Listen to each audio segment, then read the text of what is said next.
There's something about being underestimated that can turn an ordinary moment into the most explosive of situations. And Maxwell Steel, well, he had built an empire on underestimating others, from his employees to his competitors. He was a tech mogul in Beverly Hills with a portfolio of millions, and his power came from one simple fact: he never let anyone see him sweat.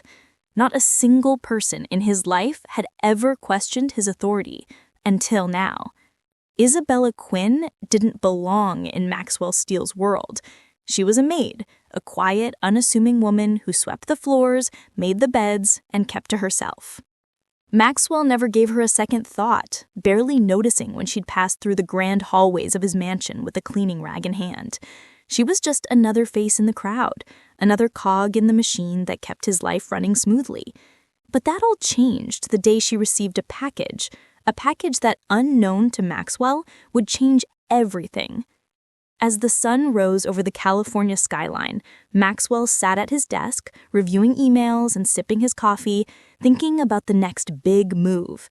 He was preparing to close a deal that would solidify his place at the top when his assistant interrupted his thoughts. "Sir, there's a package for Miss Quinn," she said, her tone slightly uncertain. It's a bit unusual." Maxwell didn't blink. Another package? For the maid? He dismissed the thought. But as he glanced at Isabella through the glass doors of his study, something in her demeanor caught his attention. She didn't look like a typical maid today. There was something off about her. Maxwell stood up, the chair screeching against the hardwood floor. He walked to the door of his study, his curiosity getting the better of him. As he approached the kitchen, he saw Isabella standing by the counter, her fingers hovering over a strange, unmarked package. She was usually so composed. Her job was to keep things clean, orderly, predictable. But today she stood still, almost as if something was pulling her away from the mundane.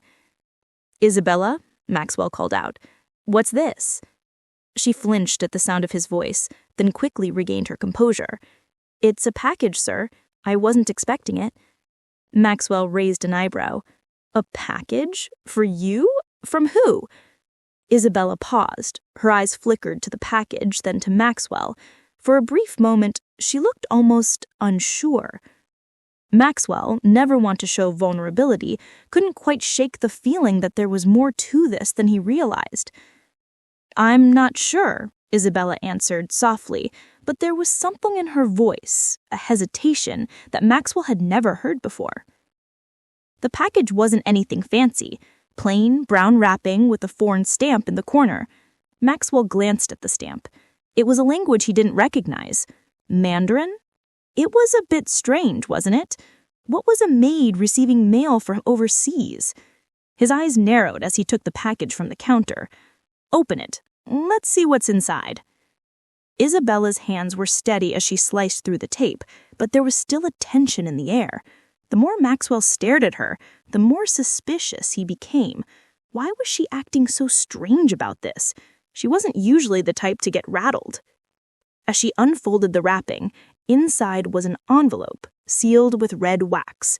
Nothing fancy, but something about it felt deliberate. Maxwell peered over her shoulder. "What is it?" She stared at the envelope for a long moment, then slowly turned it toward him. I'm not sure, Mr. Steel," she said, but there was a subtle shift in her voice, as if she was holding back something she knew. Maxwell leaned in, his curiosity now piqued. "Let me see it." He reached for the envelope, but Isabella quickly pulled it away. The tension was palpable. "I'll take care of it," she said, firmly. "It's personal." For the first time, Maxwell was caught off guard. He stared at her, trying to process her words. Personal? She, the maid, was keeping something personal from him? Maxwell wasn't the type to back down from anything. His entire life was built on control, on knowing everything that went on around him. But there was something about this situation that made him feel uneasy. Was she hiding something? He couldn't let it go. This quiet maid, who had never before so much as looked him in the eye, was now a puzzle he had to solve. Isabella, he said, his voice a bit colder this time. I don't know what's going on, but you're not leaving here without telling me what's in that letter. Her eyes flickered to his, and for the first time, Maxwell saw something different. Not fear, but something deeper, something that made him question everything he thought he knew about her. You don't understand, Mr. Steel, Isabella said, her voice barely above a whisper. It's not just a letter, it's a warning. Maxwell felt a chill creep down his spine. A warning? For what? Isabella turned the letter over in her hands. There's a lot more at stake here than you realize. Maxwell frowned. He had spent years building his empire, never once doubting his control. But this was different. For the first time, he wasn't sure who was in charge. Warning about what? He asked, his voice steady but filled with a strange urgency. Isabella didn't answer immediately. She just stood there, staring at the envelope as if it held the answers to a question neither of them were ready to ask. And in that moment, Maxwell realized he was no longer in control. The power had shifted from him to her. The maid who had always been invisible, unnoticed, was suddenly holding the key to something far bigger than either of them had imagined. Maxwell took a step forward, his frustration bubbling to the surface. I don't know what this is, Isabella, but you're going to have to tell me. She finally lifted her gaze to meet his, and in her eyes was a quiet storm, a storm that Maxwell hadn't seen coming. Mr. Steel, I didn't want you to be involved, but you're already too deep into this. If you don't help me now, it's all going to unravel. I can't stop it. Maxwell stood frozen, processing her words. He'd heard people say cryptic things before, but this was different. There was a real fear behind her voice. Unravel? He repeated, barely able to speak. Isabella gave him a sad look, then turned away, slipping the letter back into her pocket. I'm sorry, Mr. Steel. I didn't want you to get involved, but now there's no turning back. Maxwell felt a wave of disbelief wash over him. How could this have gotten so complicated? He had just wanted to finish his day, get through the meeting, close the deal. But now he was standing face to face with the unknown, with a maid who held a secret that could shatter his world. What do you think is really going on here? Why is Isabella keeping this secret? Could she be hiding something even more dangerous? Comment below and let us know your thoughts. Do you think Maxwell will uncover the truth, or is he already in over his head? Make sure to subscribe so you don't miss the next twist in this crazy story. The secrets are only just beginning to unravel. The morning sun slipped through the blinds, casting thin lines across Maxwell Steel's kitchen. It should have been an ordinary start. Coffee brewing, the sound of staff moving about, the smell of toast lingering in the air. But this morning carried a tension Maxwell couldn't shake.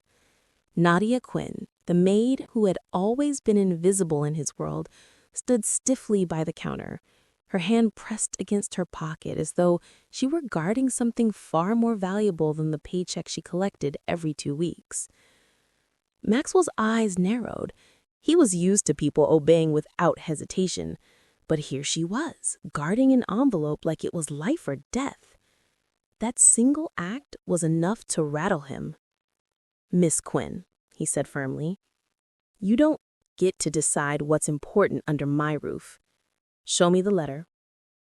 Nadia hesitated, her knuckles whitening as she gripped the counter. Then she finally looked up, her dark eyes calm but trembling beneath the surface. It's not just the letter, Mr. Steel, she said. It's a warning. And if you read it, everything you thought you knew about your family will change. A warning? Maxwell felt his chest tighten. He had spent years crushing rivals and protecting his empire, but this wasn't a competitor's move. It was something far more personal. Then translate it, he said. Nadia shook her head. Not until you promise to hear me out. Every word, no calls, no orders to your staff, just you and me. Maxwell didn't like demands, not in his own house, but something in her tone, steady, almost pleading, forced him to agree. Fine, but you'd better start talking. Nadia slowly pulled the envelope from her pocket. The wax seal was cracked as if someone had opened it before and carefully tried to press it back into place. The thick paper inside carried a faint smell of smoke, like it had traveled far before landing here. Maxwell leaned closer, scanning the lines of Mandarin that covered the page. He didn't read the language, but even without translation, the symbols looked deliberate, heavy with intent. "What does it say?" he demanded. Nadia traced a finger across the first line. "It starts in English. Translate this and keep my paycheck." After that, it warns that whoever hears those words is already part of the story. Maxwell frowned. "That sounds like a joke." Her voice stayed steady. "It's not. The letter claims your father made promises overseas, deals that were never honored, debts that never disappeared. It says the child of those debts carries the bill." Maxwell's jaw clenched. "You're saying they're after me for something my father did decades ago?" Nadia nodded. "Yes. It lists 3 cities, Shenzhen, Seattle, and Los Angeles. Alongside each are shipment codes tied to warehouses you own. One code matches a trust in your name. It claims a shipment was cleared on paper, but never arrived, yet someone was still paid." "That's impossible," Maxwell snapped. "I thought so too," she said softly. "But the codes look real." He rubbed his temple. It didn't make sense. If this was blackmail, why not demand money? Why involve a maid? Why not confront him directly? Nadia's voice cut through his thoughts. "Because whoever wrote this wanted me to see it first. They knew I could translate. They knew I'd bring it to you. That's leverage." Maxwell stared at her, suspicion flashing in his eyes. "And how exactly are you connected to this?" She swallowed hard, then pointed to a margin note scrawled neatly in Mandarin. "Because my mother's maiden name is written here, like an entry in a ledger." Maxwell froze. "Why would your mother's name appear in a letter tied to my father's debts?" Nadia's voice shook for the first time. "She worked at a plant in Shenzhen. Hours went unpaid. Some workers disappeared. My mother never spoke of it, but she left everything behind. And now, her name shows up in your father's records." Maxwell felt a chill crawl up his spine. For years, he had believed his father's sins were buried, but this letter was proof they were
The mansion was quiet, but not in a way Maxwell Steel liked. The silence tonight didn't feel restful. It felt heavy, like a storm building just outside the walls. He was in his study, sipping on a drink, when his phone lit up with a message from someone he never expected. Isabella Quinn, the maid.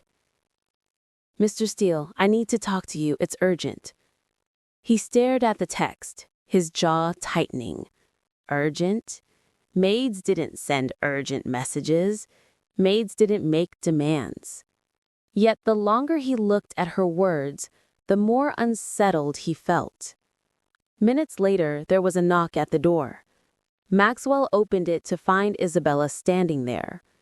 She looked different, her eyes sharp, her shoulders squared. She wasn't carrying cleaning supplies this time. She was carrying a secret. "Mr. Steele, we need to privacy." Maxwell frowned. Privacy? In my house? Still, he stepped aside and let her in. She walked past him with steady steps, holding an envelope that seemed to burn in her hand. As the door clicked shut, Maxwell had the sinking feeling that tonight was going to change everything. Maxwell moved behind his desk, setting his glass down with a sharp clink. He gestured at the chair across from him. "Sit, and make it quick.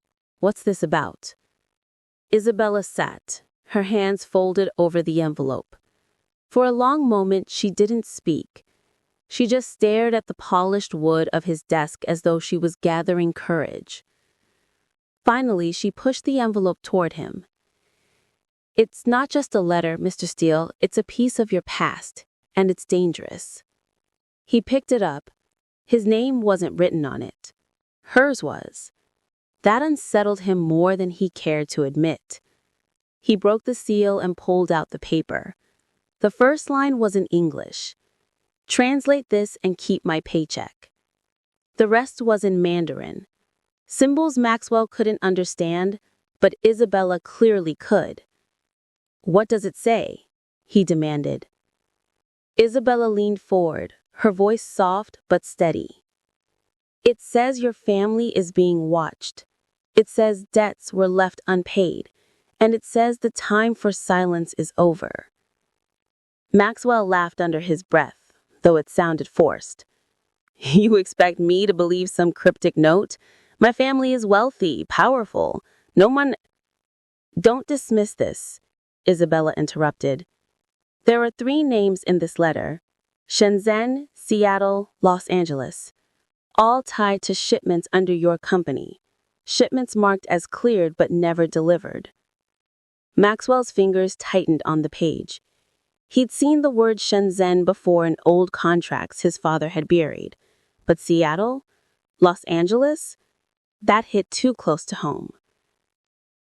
"Why you?" he asked finally. "Why would they send this to you?" Isabella's voice faltered. "Because my mother's maiden name is written in the margin. Whoever sent this knows my family, and yours. That's why I couldn't hide it from you anymore." Maxwell leaned back, his chest tight. His world was built on control. Every deal, every name, every detail checked and double-checked.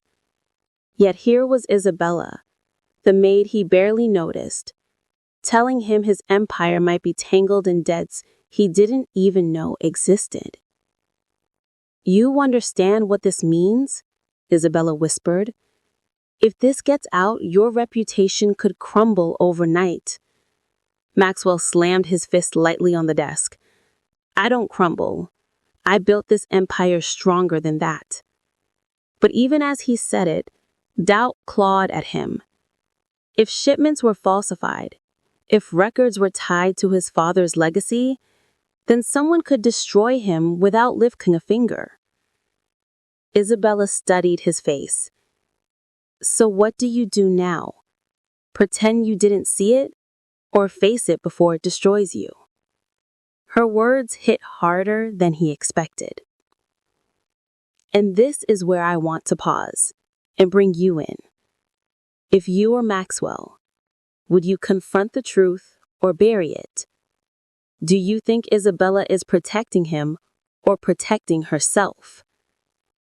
Drop your thoughts in the comments. I want to know, guilty or not guilty? Should Maxwell pay for his father's past? Maxwell stood and paced the room. If this is real, someone's setting us up, and I need to know who. Before Isabella could respond, a knock echoed on the study door. His assistant's voice came through, nervous and tight. "Sir, another envelope just arrived at the gate. The man who left it asked for Miss Quinn by name." Maxwell froze. Isabella went pale. Another envelope? So soon? He opened the door and snatched it from Maria's trembling hands. This one was heavier, thicker. No return address, just like the first. Slowly he tore it open. Inside was a single page, written in bold English letters this time. "You've passed the first test. Now let's see how far you'll go." Maxwell's hands tightened around the paper. He looked at Isabella, his voice low. "They're not after me. They're after you." Isabella shook her head. "No, Mr. Steel. They're after both of us. And they're not stopping." The study seemed to grow colder, the silence stretching long between them. Maxwell had faced ruthless competitors, brutal negotiations, and corporate betrayals, but nothing had ever felt like this, like a game he didn't understand, one where every move was being watched. So now the question is, who sent the second envelope? Why are both Maxwell and Isabella caught in this twisted connection? And how far will they go before everything shatters? Tell me in the comments. If you were in Isabella's shoes, would you walk away now or stay and fight? And if you're still watching but haven't subscribed, ask yourself this. If people are powerful enough to reach into a billionaire's home and threaten him, don't you want to know what happens next before everyone else? Subscribe now, because the next chapter isn't just suspenseful, it's shocking. The night was darker than usual in Beverly Hills, as if the city lights had dimmed on purpose. Inside his mansion, Maxwell Steel sat in his leather chair, staring at the second envelope spread across his desk. He had read it 10 times, but the words still shook him. "You've passed the first test. Now let's see how far you'll go." He hated tests. Tests were for school children, not billionaires. But this wasn't about money or even power. It was about control. Someone out there was pulling strings, weaving both his life and Isabella Quinn's into a web he didn't understand. Down the hall, the house was silent. Too silent. The kind of silence that makes you feel like you're being watched. Maxwell rose, poured himself another drink, and told himself to stay calm. But calm was a luxury he didn't have anymore. The intercom buzzed suddenly, startling him. His assistant's voice cracked through, urgent and frightened. "Sir, there's a man at the gate. He's asking for Miss Quinn. He refuses to leave until she comes out." Maxwell's heart slammed against his ribs. A stranger at his gate, in the middle of the night, asking for his maid by name? Keep the gates locked. Don't let him in. The deep down, he knew locking gates wouldn't stop what had already begun. Whoever was behind this didn't need permission. They were already inside his life. Maxwell marched down the hall, his shoes clicking against marble floors. Isabella was already waiting by the foyer, pale but composed, as if she knew this was coming. "Who is it?" Maxwell demanded. She shook her head slowly. "I don't know. But if he's asking for me, it means the letters weren't enough. They want to make this personal." Maxwell scowled. "You're not going out there." "Then he'll keep waiting. And if he keeps waiting, the neighbors will notice. The press will notice. That's exactly what they want. Her logic was maddening, but correct. A scandal outside his own mansion was the last thing Maxwell needed. He clenched his fists. Fine, but you're not going alone. They stepped into the night together, the cool air biting against their skin. At the gate stood a tall man in a dark jacket, his face shadowed by the glow of the streetlight. He wasn't holding a weapon, but his presence was enough to make Maxwell uneasy. "Miss Quinn?" the man called out, his accent faint but noticeable, Eastern, deliberate. Isabella stepped forward cautiously. "Yes." The man nodded once, then slid an envelope through the bars of the gate. "Stage 2, he simply said. "You have 72 hours. Maxwell's patience snapped. "Who are you working for? What do you want?" The Steel mansion had always been more fortress than home. Polished marble floors stretched from one wing to another, chandeliers hung like trophies of wealth, and glass walls framed the Los Angeles skyline. Normally, the house was alive with noise, the hum of staff cleaning, the soft murmur of assistants, the faint clicks of Maxwell Steel pacing during calls. But tonight, silence ruled. Maxwell sat in his private study, drink in hand, staring at the second envelope left at his gate earlier that week. His eyes scanned the bold letters for the 100th time. "You've passed the first test. Now let's see how far you'll go." The words mocked him. He wasn't the man who passed tests. He was the man who set them. He dictated the terms of his business, his rivals, even his staff. Yet here he was, at the mercy of an invisible opponent who seemed to know his every move. The silence pressed harder, like a weight on his chest. He poured more bourbon, the ice clinking sharply in the glass. For a moment, he considered calling his security team, but the thought faded. If whoever was behind this could slip envelopes into his world unnoticed, no guard would make a difference. The intercom buzzed suddenly, jolting him upright. His assistant's voice came through, brittle with fear. "Sir, there's a man at the front gate. He's asking for Miss Quinn. He refuses to leave until she comes out." Maxwell's blood froze. A stranger, here, in the dead of night, asking for Isabella by name?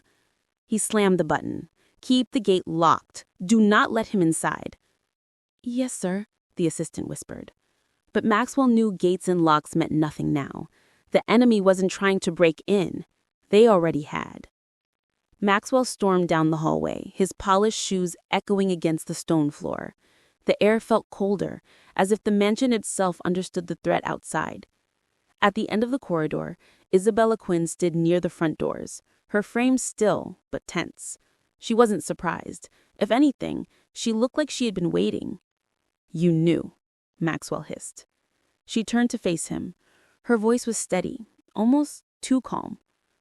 "I didn't know who, but I knew someone would come eventually. The letters were only the beginning." Maxwell clenched his fists. "You're not going out there. Whoever he is, he's bait." "And if I don't?" she asked quietly. "He'll wait, and neighbors will see, reporters will see. That's exactly what they want. Spectacle." Her logic cut deep because it was true. If word got out that a mysterious visitor was camped at the Steel gates asking for a maid, speculation would spread like wildfire. Billionaires survive scandals about mistresses, even fraud, but secret strangers demanding to see domestic staff, that would send the press into a frenzy. Maxwell exhaled sharply, his chest burning. "Fine, but I'm coming with you." They stepped into the crisp night. The driveway stretched like a runway toward the wrought iron gates. Under the orange wash of a streetlight stood a tall man in a dark jacket. His face was shadowed, his posture unflinching. He didn't shout, didn't wave. He simply waited. When they reached earshot, the man spoke, his accent faint but precise. "Miss Quinn." Isabella stepped forward cautiously. "Yes." The man pulled an envelope from his jacket and slid it through the bars. His voice was calm, detached, almost rehearsed. "Stage 2, 72 hours." Maxwell snapped. "Who are you? Who sent you? What's your angle?" The man's eyes lifted, meeting Maxwell's with a chilling steadiness. "This isn't about angle. It's about balance. Debts don't disappear just because time does." And with that, he turned and walked into the shadows, swallowed by the night before Maxwell could demand more. Maxwell grabbed the envelope, his pulse hammering. Isabella's hand reached for it, but he jerked it away. "Not this time. I open it." He tore it quickly, the paper crackling. Inside was another handwritten page, lines of Mandarin with a short English sentence scrawled across the top. Isabella leaned closer, translating under her breath. 3 locations, 1 truth, 1 betrayal. Choose carefully. The wrong choice ends your name. The right choice ends mine. The room seemed to tilt. It wasn't just a warning. It was a trap designed to pit them against each other. Back in his study, Maxwell threw the envelope onto the desk, pacing like a caged animal.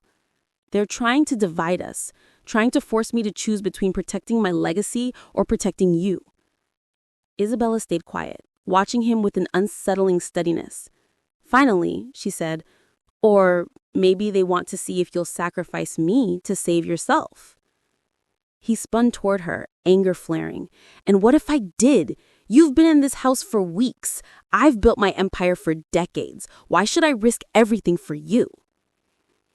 For the first time since he met her, Isabella's composure cracked into raw anger. "Because your father already risked everything for himself.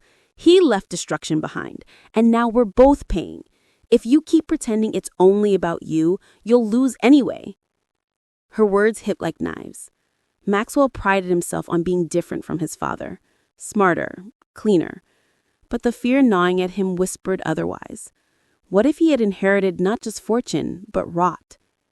He sat heavily in his chair, rubbing his temples. "So, what do we do? Follow their map?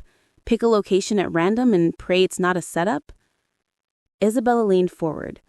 "No, we don't panic. We investigate. If we walk in blind, we give them exactly what they want." Maxwell stared at her. She was no longer just a maid. Her posture, her confidence. This was someone who had lived with secrets long before stepping foot in his mansion. "You sound like you've done this before," he muttered. She looked down. "I've lived with fear my whole life. It teaches you how to survive." Maxwell studied her for a long moment, then exhaled. "Fine. Then we work together. But understand this. If you betray me, I'll bury you myself." She didn't flinch. "Then you'd better hope I'm on your side." By sunrise, Maxwell's private jet was fueled, bound for Seattle, the first city on the envelope's list. Isabella sat beside him, her hands folded tightly in her lap. Neither spoke much during the flight. At the docks, they slipped into a forgotten warehouse registered under Steel Global. Inside, dust blanketed rows of empty crates. Maxwell's throat tightened as Isabella pried open a rusted file cabinet. Inside were faded manifests stamped with Maxwell's father's signature. She read aloud, her voice trembling. "Shipment cleared. Payment wired. Recipient, Quinn Manufacturing." Her hand froze. She turned the paper towards me. "That was my mother's company.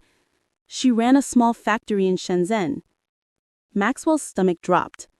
"You're saying my father used your mother's company as cover for fake shipments?" "Yes, he tied us together decades before we ever met." The weight of the revelation was crushing. Maxwell had always dismissed rumors of his father's corruption as exaggerations. But this, documents linking his father's fraud to Isabella's family, was undeniable. "They sent the letters to me because this isn't random. It's personal. They want the truth exposed through both of us." Maxwell stared at the paper, his throat dry. For once, he had no answer. On the flight back to Los Angeles, Maxwell stared out the window, the city glowing beneath the night sky. Isabella clutched the document in her hands, like it was a bomb waiting to go off. "They won't stop," she said softly. "Now that we've uncovered Seattle, the next stage will be worse." Maxwell's phone buzzed, A new message. No number, just blocked digits. You've touched the past. Now face the present. Los Angeles. Midnight. Come alone, or she bleeds. Maxwell's chest tightened. He turned to Isabella. She didn't flinch. She only nodded once, her eyes calm but unyielding. For the first time in his life, Maxwell Steel realized his money couldn't shield him. At midnight, he would have to face whoever was pulling the strings. He whispered to himself, "What happens at midnight could change everything." Now it's your turn. Should Maxwell go to the midnight meeting in Los Angeles, even if it's a trap? Should Isabella stand by his side, or is she the true danger? And what do you think the hawk and key symbol really stands for? Tell me your theories in the comments below. And if you're still watching but haven't subscribed, think about this. If strangers can force a billionaire into a midnight showdown, don't you want to see how it plays out before anyone else?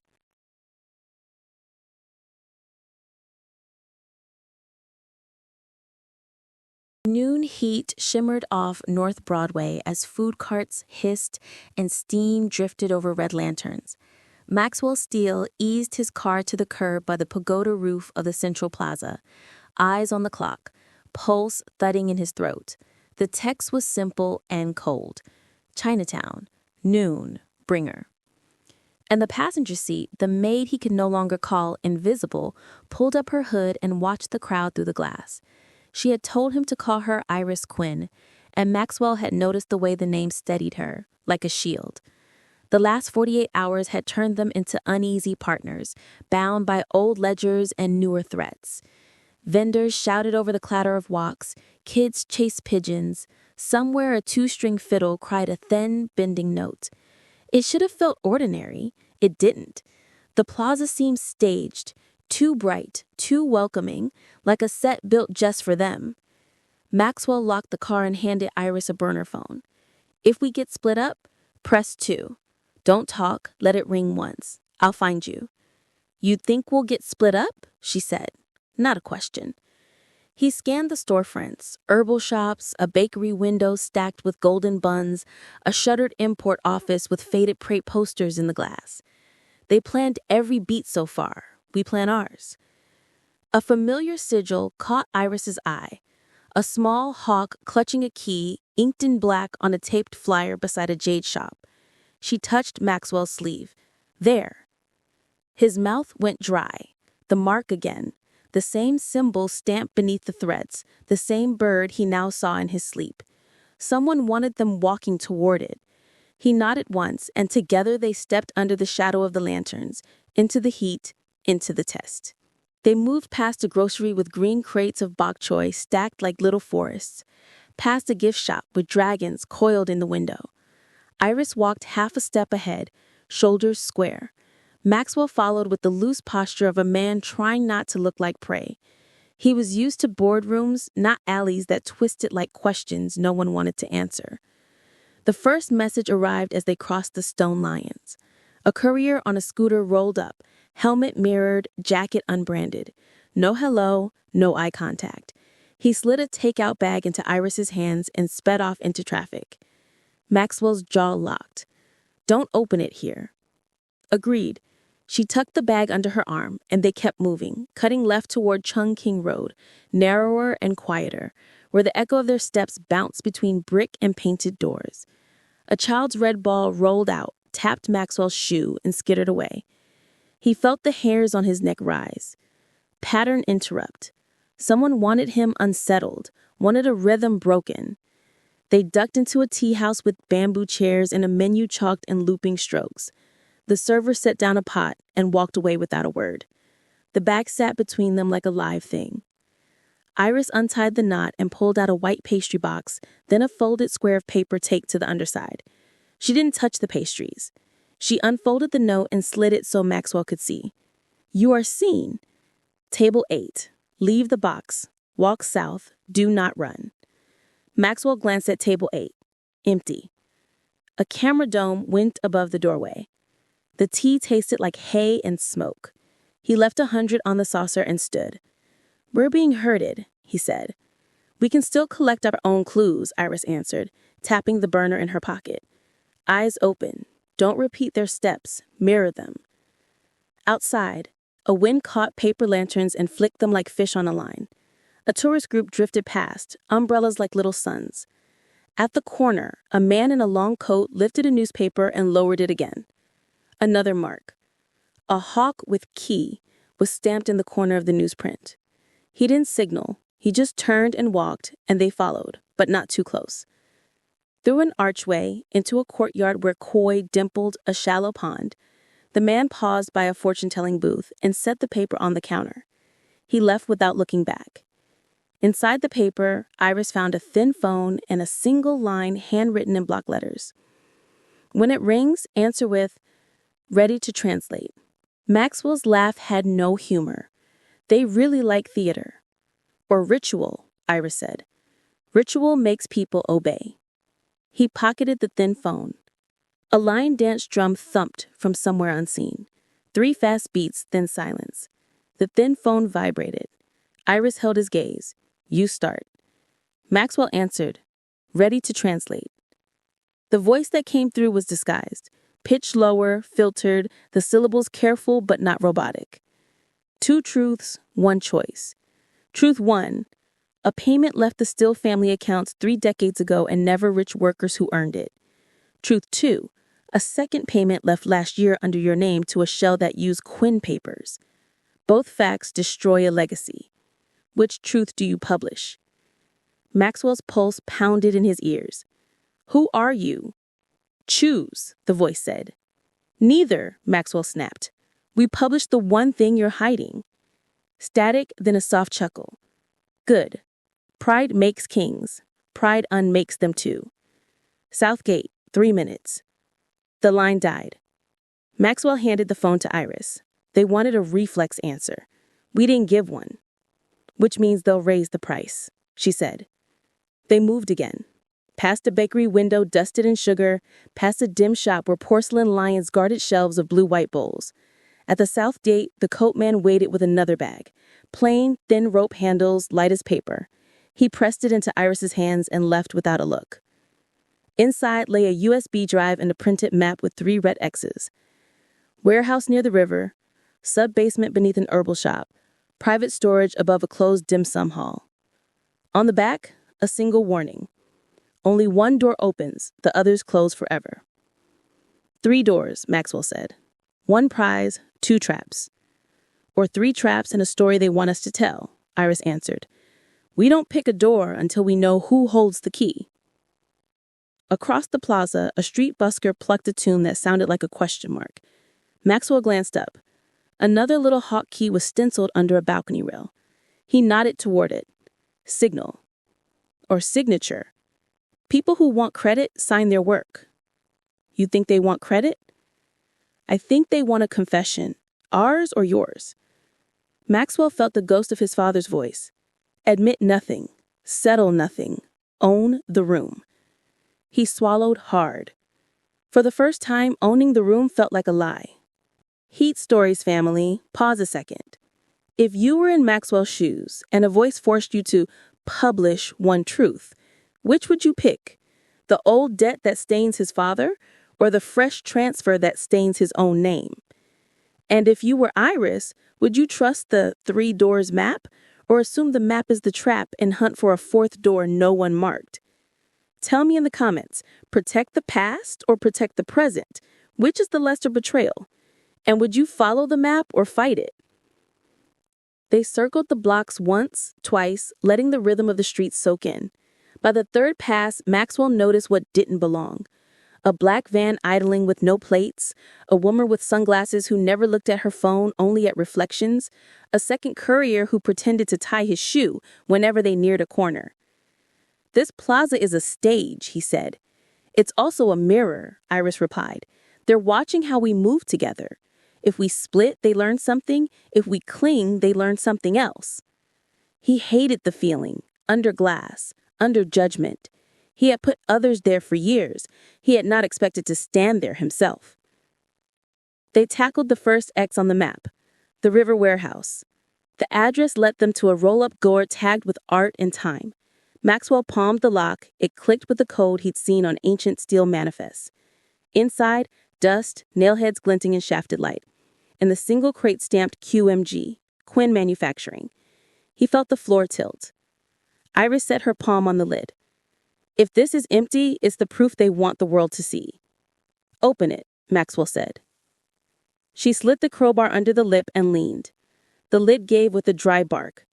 Inside, paper, not product. Invoices, handwritten ledgers, names, dates, a string of codes that tied steel containers to Quinn's signatures, each stamped cleared in a blue square hand. Iris's breath hitched. These are copies, not originals, too clean, placed. He nodded. Door 1 shows us what they want public. We don't give it to them on their schedule.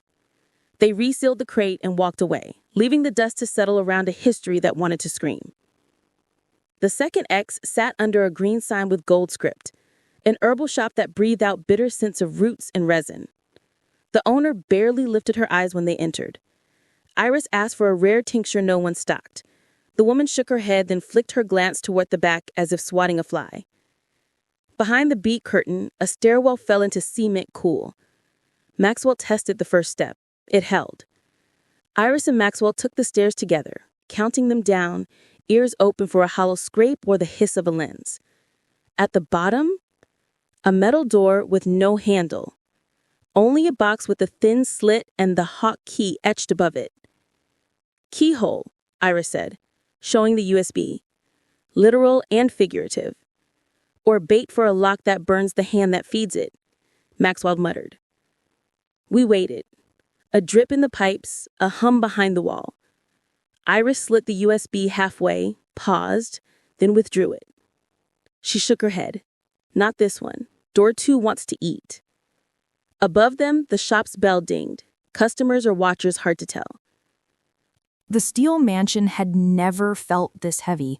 Curtains drawn, silence in every room, the hum of the city outside muffled to nothing. Maxwell Steel stood in his study with the blinds half open, staring at the faint outline of downtown Los Angeles. His empire sparkled in glass towers beyond the hills, but inside, it felt like the walls were closing in. The latest card lay on his desk. Publish the chain by midnight. Fail and you both fall. Midnight, less than 12 hours away. He looked across the room at Iris Quinn. She wasn't cleaning now. She wasn't blending into the background like the invisible maid she'd been weeks ago. She was seated in one of his leather chairs, legs crossed, eyes locked on the glowing laptop screen she had pulled into her lap. On it, the files they had collected so far, the faked manifests, the video of her mother in the factory, his father's signature everywhere it shouldn't have been. The evidence was overwhelming.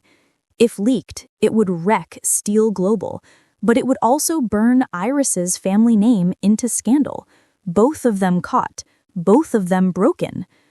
Maxwell poured himself coffee but left it untouched. You believe what he said, don't you?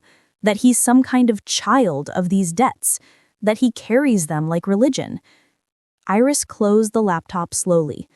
Belief doesn't matter. He has power. He has proof.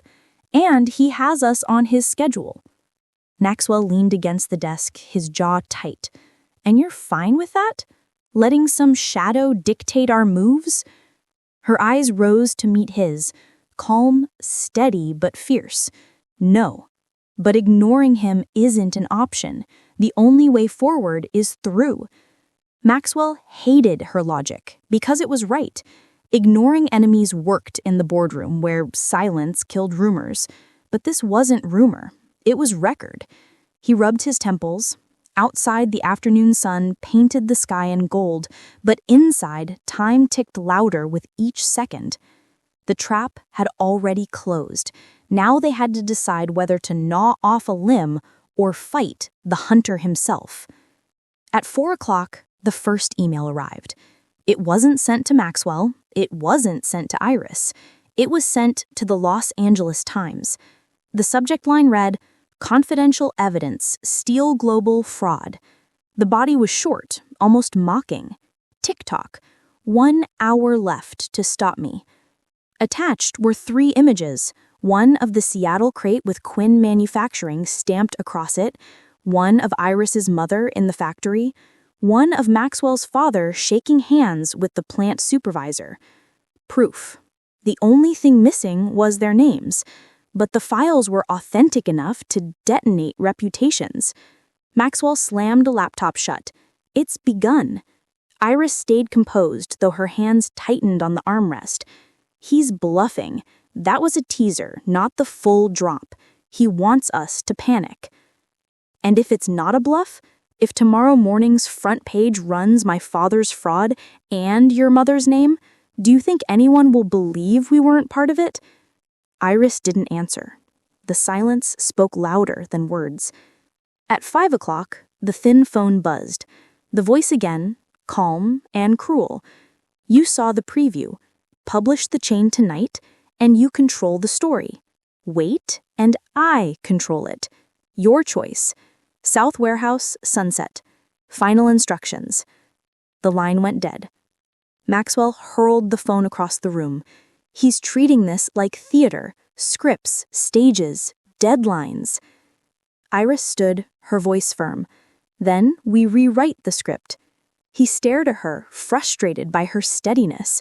Rewrite it how? With what? All we have are his breadcrumbs. She walked closer, lowering her voice. But we also have the files. We have proof he hasn't leaked yet. If we publish it first, our way, we take back power. But we need to know who he is, because if we don't unmask him, he'll always have the last move. The idea cut through Maxwell's haze of rage. She was right. Whoever hid behind the Hawk and Key couldn't remain faceless forever. He exhaled slowly. South Warehouse, sunset. We go, but not as his audience. We go as hunters. The clock on the wall ticked louder. Outside, the sky dimmed from gold to orange. The hours bled away, carrying them toward the moment that would decide everything. Let's pause here, Heat Stories family. Imagine you're in Maxwell's position. Your father's crimes are about to become front-page news. The evidence ties not only your empire, but also the maid who's become your unlikely ally. And now a faceless figure is demanding you either publish everything yourself or watch him leak it in pieces designed to destroy you. What would you do? Would you publish it first, sacrificing your reputation but controlling the story? Or would you fight to delay, risking the chance that he controls the narrative forever? And Iris, what about her? She's tied by blood to the fraud, but wasn't guilty herself. Should she stand beside Maxwell or step back before she's pulled under? Tell me in the comments, publish or delay. Which path would you take? And don't forget to share why. Your thoughts might mirror what Maxwell chooses, or they might diverge completely. That's what makes this story so gripping. All right, let's get back to it. The Steel mansion had seen parties with senators, investors, celebrities. It had seen triumphs, billion-dollar contracts signed, even whispered scandals covered up in the dead of night. But tonight, it felt like a mausoleum. Maxwell Steel stood in his study, pacing. The floor-to-ceiling windows looked out over the sparkling lights of Los Angeles, but he didn't see them. His mind was fixed on one thing, the photo on his desk. It showed him asleep in his own bed. The grainy black and white shot had been taken up close, too close, close enough to prove that someone had been inside his house, watching him breathe, close enough to brush against the empire he thought was untouchable. The note beneath the photo chilled him even more. I am closer than you think. Midnight decides us all. Midnight, less than 2 hours away. Across from him, Iris Quinn sat with her hood pulled low, eyes burning through the shadows. She was no longer just the maid. That illusion had died days ago. She was part of the story now, her mother's name tangled in old ledgers, and her fate chained to his. "You're shaking," Iris said quietly. Maxwell's jaw tightened. "I don't shake." "You do," she replied, not cruelly, but firmly. "And that's good. It means you finally know what's at stake." Maxwell turned toward her, anger flashing. "What's at stake is my name, my company, everything I built." Her voice rose to meet his. "And my family's dignity, my mother's memory. Don't you dare pretend you're the only one with something to lose." The room hung silent after her words. Maxwell hated how they struck deep, because she was right. This wasn't just about him anymore. Their names were chained together, whether either of them liked it. The grandfather clock in the hall chimed 10. Each gong thudded like a countdown, reminding them that the decision, publish or perish, wasn't waiting. Time was coming for them, and it wasn't slowing down. At 10:15, Maxwell's email chimed. His assistant forwarded a message that had hit the inbox of half a dozen journalists already. Subject: The Chain. Attached: a manifest from Seattle, a scanned ledger with Quinn Manufacturing stamped in the margin. It was genuine, but incomplete. Enough to rattle, not enough to destroy. Maxwell cursed under his breath. They're testing the water. Iris leaned over his shoulder. No, they're feeding the story in pieces, teasers. By morning, the press won't wait for context. They'll fill the gaps themselves. Maxwell slammed the laptop shut. "And you think handing over the whole truth is better? That we should throw our lives onto the pyre before they do?" Her voice rose to meet his. "And my family's dignity, my mother's memory. Don't you dare pretend you're the only one with something to lose." The room hung silent after her words. Maxwell hated how they struck deep, because she was right. This wasn't just about him anymore. Their names were chained together, whether either of them liked it. The grandfather clock in the hall chimed 10. Each gong thudded like a countdown, reminding them that the decision, publish or perish, wasn't waiting. Time was coming for them, and it wasn't slowing down. Imagine being in Maxwell's shoes. The world is minutes away from seeing your family's darkest secrets. You've lived your life controlling every headline, every whisper. But now, someone inside your walls is feeding proof to reporters. Do you publish the truth yourself? Sacrifice everything, but at least control the story? Or do you gamble, hold out, and pray you can stop the leak, risking that your enemy rips the choice from your hands? And what about Iris? She wasn't guilty, but her mother's name is in the files. Should she stay, fight, and risk being dragged into scandal, or should she walk away before the fire burns her too? Tell me in the comments, publish or delay? What would you do if midnight was coming for you? All right, let's get back to the story. At 11 o'clock, the mansion lights flickered. Maxwell's blood froze. He ran to the security monitor on the wall. The feed cycled through angles, front gate, foyer, upstairs hall, then froze. A man in a black jacket stood in the kitchen. Maxwell grabbed the pistol from his drawer, rage pounding in his chest. Iris caught his arm. "Wait, that's what he wants, your fear on camera." On screen, the man placed an envelope on the counter. Then he looked directly into the lens and smiled before walking out of frame. Maxwell's voice was low, dangerous. "He's taunting us." Together, they rushed to the kitchen. The envelope waited. Maxwell tore it open, a USB drive sliding into his palm. Back in the study, he shoved it into the laptop. A video filled the screen. It showed the factory again, this time more detail. Iris's mother signing a ledger as crates left the floor, guards surrounding her. Maxwell's father shaking her hand before disappearing with the shipment. The image froze on Iris's mother's face. Maxwell turned to her. "That looks like complicity." Her jaw trembled, but her voice was steady. "Or survival. You think my mother had a choice? Guards at her back? Your father signing orders? What could she have done?" Maxwell clenched his fists. The truth was toxic. His father's corruption, her mother's entanglement. It was no longer a question of guilt. It was a question of how deep the chain went. At 11:30, another email blast hit the press. The same video they had just watched. Proof. Sent wide. Maxwell's chest burned. He's forcing our hand. Iris whispered, then maybe we use it. If we show everything, all the files, all the records, we take back the choice. Maxwell stared at her. And burn ourselves alive in the process? Or watch someone else do it slower? The clock struck 11:45. 15 minutes left. The grandfather clock boomed in the hallway. 11:59. Maxwell stood over the laptop. His hand hovered above the upload button. Publish everything and destroy his name.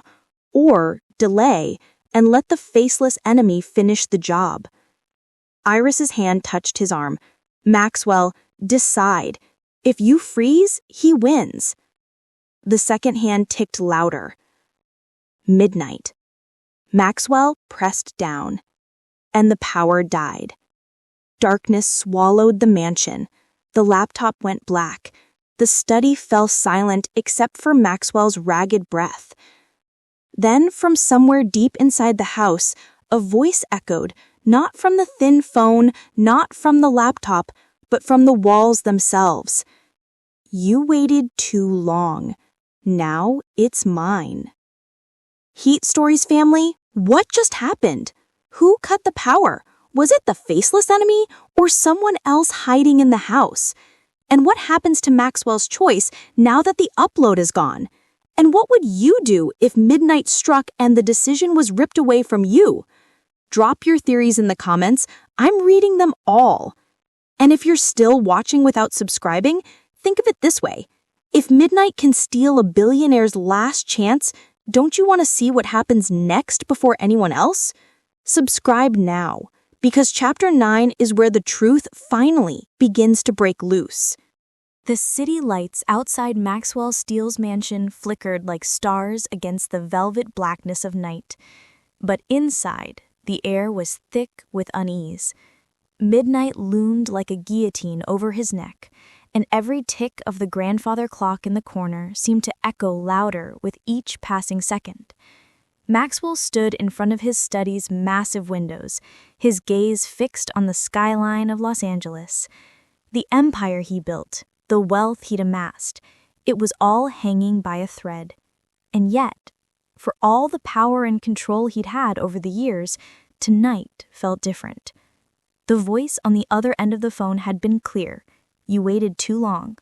Now it's mine. The words still reverberated in his mind. Iris Quinn sat on the couch, the weight of her presence unsettling him in ways he couldn't explain. She wasn't just a maid anymore. She was tied to him, to his family, and to the crimes of the past in a way that neither of them could escape. Maxwell had tried to keep control, but now he was in the passenger seat of his own life, a life someone else was steering. He hadn't seen the full picture until now. The game was rigged, and they were playing against someone who knew every move before it was made. I should have gone faster, Maxwell muttered, running a hand through his hair. We should have stopped this when we had the chance. Iris didn't respond immediately, her eyes steady as she looked at him. You were never meant to be in control of this. Neither of us was. Now we have to decide what we want to protect. Maxwell's stomach twisted. Everything I've worked for. Iris raised an eyebrow. And what about me? What if I've already lost everything in this? Her words stung, but Maxwell couldn't deny the truth behind them. He hadn't realized it before, but her fate was now as entwined as his own. The grandfather clock struck again, louder, more ominous. Midnight was getting closer. Maxwell turned to face her. What do we do now? Now, she said slowly, we make a choice. The phone buzzed again. Another email, another message from their mysterious enemy. The screen lit up with a single subject line that felt like a warning. 1 minute left. Midnight is the deadline. Fail, and it's all gone. Maxwell's chest tightened. He opened the email, almost unwilling to face what would be there. It was a recording, the same grainy footage of a factory floor, this time focused on Iris's mother. Her face was hard to read, but the guard standing nearby told the story. "Where did you find this?" Maxwell asked, his voice tight. Iris didn't look up from the screen. "It's a memory I've spent my whole life trying to forget. That factory, those men." The screen flickered. The camera zoomed in on a clipboard that Iris's mother held in her hands. There was no sound, just images of her walking through the factory, inspecting the assembly lines. Then the camera pulled back, and for the first time, a familiar face appeared. Maxwell's father, walking in with a stern look, shaking her hand. Iris stiffened. "Why didn't I know about this? Why didn't you tell me?" Maxwell turned off the screen, his hand shaking slightly. "Because I didn't know." But the truth hit harder than any revelation. He had known there was something wrong. He had known his father's history was built on deals that didn't stand up to the light. But seeing the connection between Iris's family and his father's crimes, it was worse than he had imagined. Iris stood up, her eyes burning with emotion. "You're telling me my family was just part of a deal, a transaction your father made?" Maxwell's mouth drew dry. "It wasn't like that. My father wasn't perfect, but I didn't know the extent of it." "You knew more than you're admitting," Iris snapped. "You might have been born into this empire, but you're just as trapped by it as I am." Maxwell swallowed hard. The truth was hard to hear, harder still to accept. He had spent so long burying his father's legacy, but the weight of it was on him now, crushing him. "I'll fix this," Maxwell said quietly. "I'll get you the truth. I'll make sure this doesn't destroy us both." But even as the words left his lips, he knew they weren't enough. The clock was ticking, and everything around them was falling apart. Maxwell turned to face the door. "We need to leave, now." Let's pause here for a moment, Heat Stories family. We're nearing the end of the countdown. Maxwell and Iris are on the edge of a decision that could change their futures forever. But what do you think? What should Maxwell do next? Should he publish everything, risking his empire, or wait and let their unknown enemy control the narrative? Do you trust Iris completely, knowing her mother's name is tied to these dangerous dealings? Or do you think she's hiding something too? What's the real power behind the hawk and key symbol? Is it a person, or is it a network of people controlling their every move? Comment below and share your theories with us. What would you do in Maxwell's shoes, and what would you expose? Maxwell's mind raced as he and Iris made their way through the mansion, heading toward the car. The deadline loomed, and as the seconds ticked away, the weight of the decision settled on his shoulders like a boulder.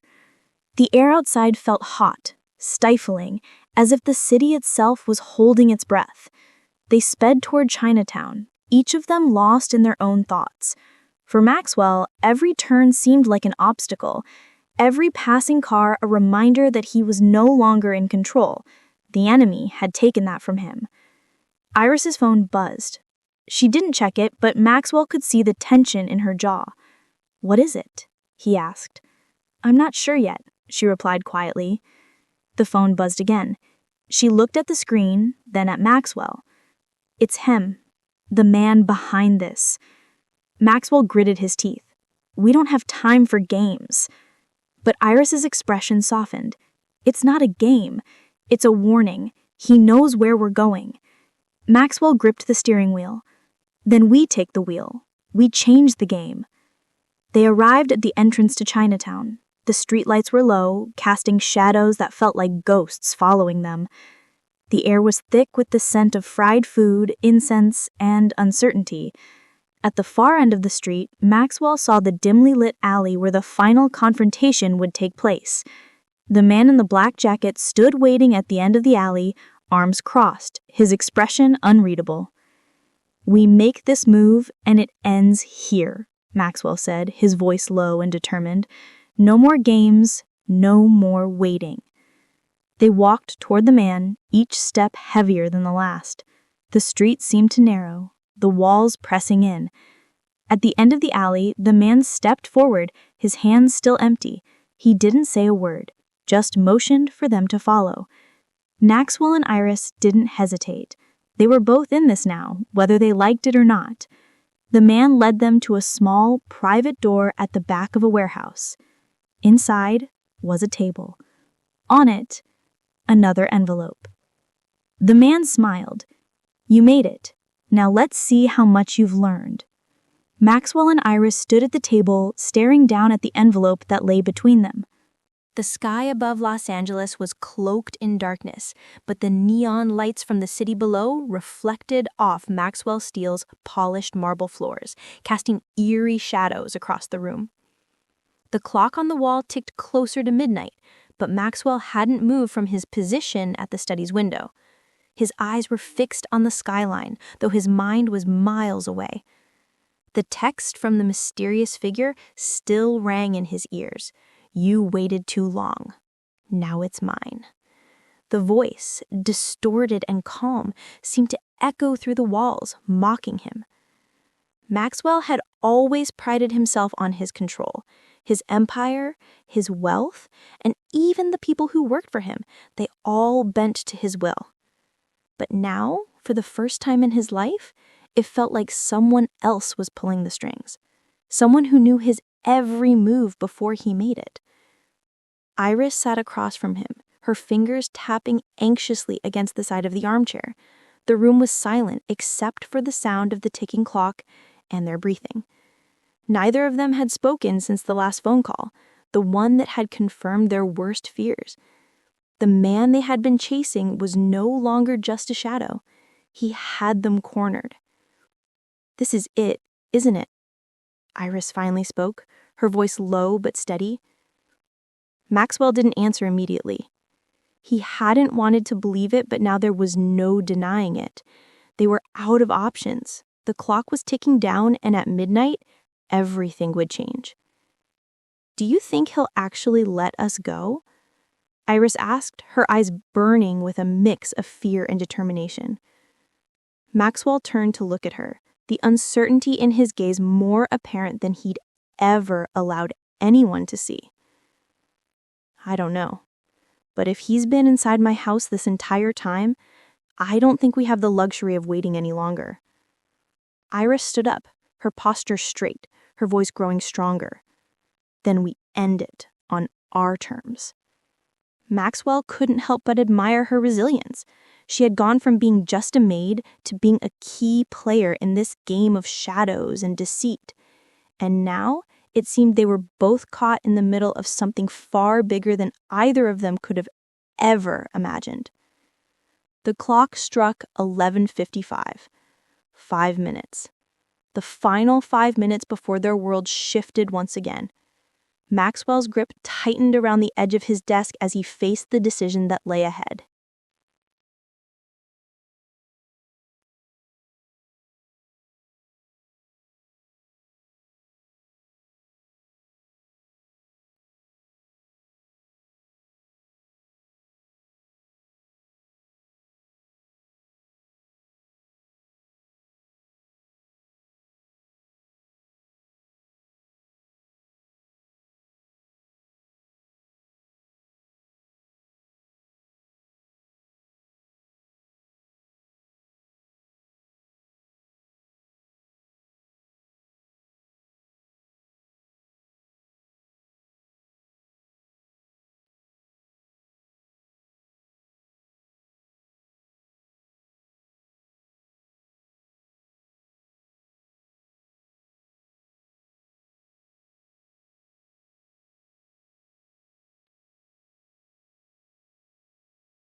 Maxwell Steel stood in the middle of his study, the faint hum of the air conditioning the only sound breaking the oppressive silence.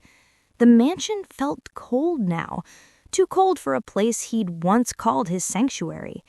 He stared at the email on his laptop screen, his mind still struggling to catch up with the reality of the moment. Publish the chain by midnight, or it all comes crashing down. The words from the faceless voice echoed in his mind. Every second that passed felt like a weight pressing harder on his chest. He had been given a choice, but it wasn't the kind of choice anyone could ever prepare for. There was no winning here, only damage control.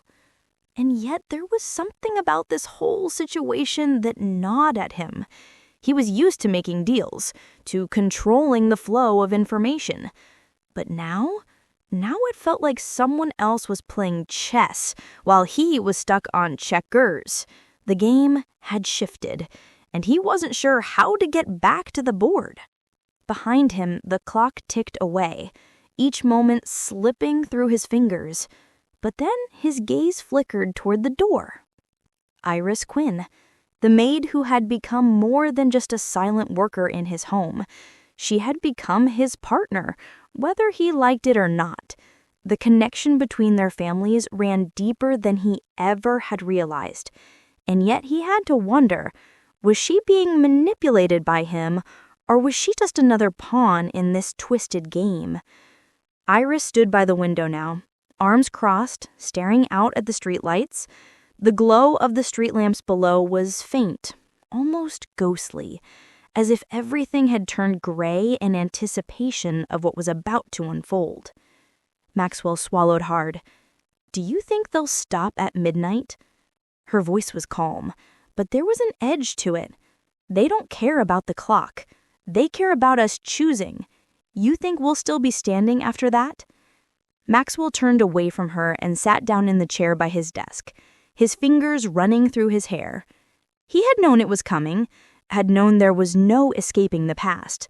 But somehow this moment felt different. It wasn't just his father's name at risk anymore. It was everything he had worked for, everything he thought he could control. And now it was all slipping away. The phone on his desk buzzed, cutting through the silence like a sharp knife. Maxwell grabbed the phone without thinking. He didn't recognize the number, but his gut twisted as he pressed the receiver to his ear. "Mr. Steel," a calm voice on the other end of the line greeted him. The voice was smooth, detached, almost too practiced. "I trust you've received my message?" Maxwell's jaw clenched, but he kept his voice steady. "What do you want?" The voice chuckled softly. "It's not about what I want, Mr. Steel. It's about what you're willing to sacrifice." He gripped the phone tighter. "You've taken everything already. What more do you want?" Another laugh, this one almost pitying.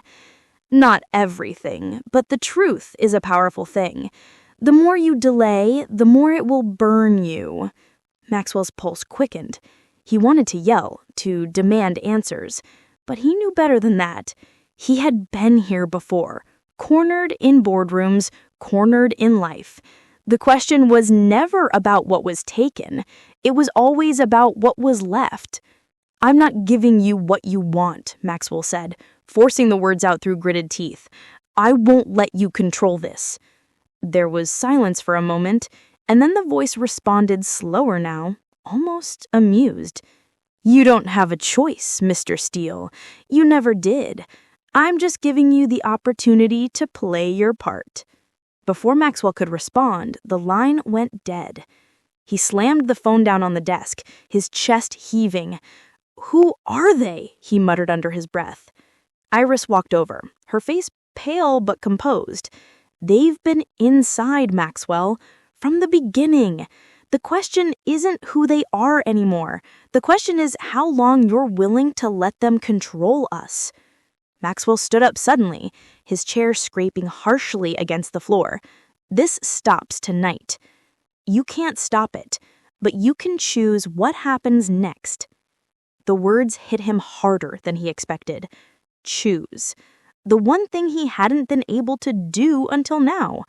All of his life, Maxwell had been in control. He had made the rules, built the world around him, and bent everyone to his will. But now it felt like someone else was playing chess while he was stuck on checkers. The game had shifted, and he wasn't sure how to get back to the board. His eyes moved to the clock on the wall. 11:30. 30 minutes until midnight. "Do you trust me?" he asked suddenly, turning to Iris. Her gaze didn't waver. "I trust you to make the hard choice, but you have to make it now or it's not just your name that's going down." Maxwell looked at her, his heart pounding in his chest. What did that mean for them? For everything they had worked toward? Iris reached into her pocket and pulled out a small envelope. She held it out to him, but Maxwell hesitated. "What's this?" "I didn't want to involve you, but now we don't have a choice." Maxwell took the envelope from her, his fingers brushing against hers for just a moment. He tore it open quickly, pulling out a single piece of paper. The handwriting was familiar. "One last move, Mr. Steel. You either expose the truth on your own terms, or we'll do it for you." The message was short, to the point, and yet somehow it felt like the beginning of something much larger than either of them had anticipated. All right, Heat Stories family, let's take a moment. Maxwell has received a final message. The clock is ticking down. One choice remains. Expose the truth on his own terms, or let the faceless enemy take control and expose everything for him. But what does exposing the truth really mean? Do you know what you would do in Maxwell's shoes? Would you expose the lies, risking everything, or wait and hope the enemy falter? And Iris, what's her role in this? Does she know more than she's letting on, or is she just another pawn in this twisted game? The faceless enemy is getting closer, but who are they really? What's their end game? Let me know what you think in the comments. I want to hear your theories. Would you expose everything, or take the chance of waiting it out? What's the smart play here? The clock on the wall ticked louder now. 11:50. 10 minutes left. Maxwell stared at the envelope in his hand, his mind racing. The room felt hotter, the walls pressing in around him. The weight of the decision settled on his shoulders like an anchor, dragging him down. Iris had moved to the window, her silhouette framed against the city lights. The glow of the street lamps below was faint, almost ghostly, as if everything had turned gray in anticipation of what was about to unfold. Maxwell swallowed hard. "Do you think they'll stop at midnight?" Her voice was calm, but there was an edge to it. "They don't care about the clock. They care about us choosing. You think we'll still be standing after that?" Maxwell turned away from her and sat down in the chair by his desk, his fingers running through his hair. He had known it was coming, had known there was no escaping the past, but somehow this moment felt different. It wasn't just his father's name at risk anymore. It was everything he had worked for, everything he thought he could control. And now it was all slipping away. The phone on his desk buzzed, cutting through the silence like a sharp knife. Maxwell grabbed the phone without thinking. He didn't recognize the number, but his gut twisted as he pressed the receiver to his ear. "Mr. Steel," a calm voice on the other end of the line greeted him. The voice was smooth, detached, almost too practiced. "I trust you've received my message?" Maxwell's jaw clenched, but he kept his voice steady. "What do you want?" The voice chuckled softly. "It's not about what I want, Mr. Steel. It's about what you're willing to sacrifice." He gripped the phone tighter. "You've taken everything already. What more do you want?" Another laugh, this one almost pitying. "Not everything, but the truth is a powerful thing. The more you delay, the more it will burn you." Maxwell's pulse quickened. He wanted to yell, to demand answers, but he knew better than that. He had been here before, cornered in boardrooms, cornered in life. The question was never about what was taken. It was always about what was left. "I'm not giving you what you want," Maxwell said, forcing the words out through gritted teeth. "I won't let you control this." There was silence for a moment, and then the voice responded slower now, almost amused. "You don't have a choice, Mr. Steel. You never did. I'm just giving you the opportunity to play your part." Before Maxwell could respond, the line went dead. He slammed the phone down on the desk, his chest heaving. "Who are they?" he muttered under his breath. Iris walked over, her face pale but composed. "They've been inside, Maxwell, from the beginning. The question isn't who they are anymore. The question is how long you're willing." The clock above the door struck midnight, and with it, the house seemed to exhale a heavy sigh. Maxwell Steel stood by the window, his gaze fixed on the vast expanse of Beverly Hills spread out before him. The city below glimmered with lights, but in his mansion, the darkness felt thick, suffocating. It wasn't just the dimmed lights or the eerie silence, it was the growing sense that everything he'd worked for, every ounce of control he'd fought to maintain, was slipping away. His phone buzzed on the desk beside him. His stomach lurched. He had already received too many messages from unknown sources, messages that had sent him spiraling into a whirlwind of confusion and fear. But tonight, he knew this one was different. His fingers hovered over the phone as his thoughts raced. He wanted to ignore it, to pretend that if he just stayed still long enough, the world would reset. But he couldn't escape the looming truth. The secrets were no longer whispers. They were front-page news waiting to happen. And tonight, the consequences would finally catch up to him. Iris Quinn stood behind him, her presence heavy in the room. She had been by his side throughout this whole mess, but he could see the doubt creeping into her eyes. She was more than just a maid now. She had become his confidant, his ally. And yet, there was still so much she wasn't telling him. The secrets they were both holding seemed to multiply by the second, and Maxwell was starting to wonder if he could even trust her completely. He turned to face her. "You ready for this?" he asked, his voice low. Iris didn't respond immediately. She stood by the doorway, her arms crossed, looking as though she were weighing every word in her mind. Finally, she nodded. "It's not about being ready, it's about surviving it. But I'm with you." Her words offered no comfort, but they didn't have to. The time for comfort was over. Maxwell's mind raced as the seconds ticked by. He grabbed his coat from the back of the chair and adjusted his tie. The house felt colder now, empty, as if the walls themselves were waiting for the storm to arrive.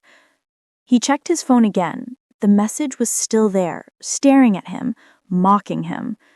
"Midnight. No more hiding. Come to the old warehouse by the docks. You've made your move. Now we'll see who's left standing." He didn't waste another second. "Let's go," he said, his voice steady but his heart pounding. The drive to the warehouse was a blur of headlights and streetlights cutting through the night. It was as if the whole world had grown silent, as though Maxwell and Iris were the last two people left in the city. His grip tightened on the steering wheel as he navigated the winding roads leading them out of the center of the city, toward the industrial part of town. The old docks were dark, empty, just the kind of place where deals were made and secrets were buried. Iris didn't speak during the drive, but Maxwell could feel the tension rolling off of her. She had always been the quiet type, never one to reveal much, but tonight he could sense her wariness, her fear. Maxwell knew she had a past, a history he hadn't shared with him yet, but the truth of it was still tangled in the same web he was trying to navigate. "I don't like this," Iris muttered, breaking the silence. "It's too quiet, too staged." Maxwell's jaw clenched, but he didn't respond. He was too focused on the destination. They had made it this far, but the closer they got to the warehouse, the heavier the air seemed to grow. The headlights cast eerie shadows along the empty streets, as though they were walking into the mouth of a lion. Finally, they arrived. The warehouse loomed ahead, its silhouette against the dark sky like an abandoned beast. The gate was open, just wide enough for them to slip through. Maxwell parked the car and turned off the engine. The only sound now was the distant hum of the city and the beating of his own heart. "Stay close," he said to Iris as they stepped out of the car. He was trying to be reassuring, but it didn't feel like reassurance. Not anymore. Iris followed him without hesitation, her footsteps quick but steady. They approached the warehouse door, and Maxwell felt the familiar knot of anxiety in his stomach tighten even more. The truth about his family, about everything he had built, was no longer just a secret in the shadows. It was out in the open now, and there was no way to take it back. As they reached the entrance, Maxwell paused, glancing around one last time. No one. No sounds. Just darkness, stretching on forever. "Ready?" Maxwell asked, though he wasn't sure who he was asking, the world or himself. Iris nodded once, her eyes sharp and unblinking. "Let's get this over with." With a deep breath, Maxwell pushed the door open. The hinges creaked loudly in the quiet, as if protesting the intrusion. Inside was another door, leading into a narrow corridor. He could just make out the faint outline of someone standing in the shadows at the end.